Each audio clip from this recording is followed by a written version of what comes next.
议长郭信良表示，目前各县市分配的公费疫苗因为数量有限，依照中央的规定，医师、防疫加高接触风险的第一线工作人员是前三类上优先的对象。不过，议长提醒，一寡年长甚至慢性病的病人，因为抵抗力较差，信心把爱排伫个较头前的施打对象。最近台南市民，不管是台南市民或者全国所有的乡亲都在关心疫苗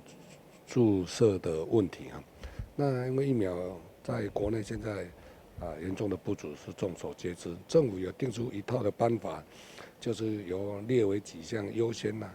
顺序来作为施打。但是到目前为止因个人的建议除了这些以外，是不是有酌量的考虑到一些比较弱势的、长期的，包括洗肾血友病一些长期病痛的这个患者能够他们也有机会，毕竟他们的抵抗力是比较弱得到感染的话，那整个的离整个的复原机会少，也有增加很高的风险。那是不是各县市政府都有定一个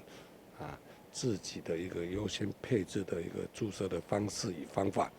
那我希望台南市也是不是往这方面去斟酌的考量，在现有的疫苗以外呢，这个增加让这些残障弱者长期呢领药的病患呢能够有个安心，而且能够呢对这个社会呢有所期待，不要至于落空。伫日前第一批13000剂，市府3天内完成。第一线的医护、警消甲防疫人员，现在第二批有16000剂。议长嘛关心施打族群如何做菜安排。对此，市府回应，优先会分配部分的疫苗，予环保局的第一线清洁人员甲殡葬人员，长期照护机构的护理甲社工等。台南新闻林跟刘品言采访报道。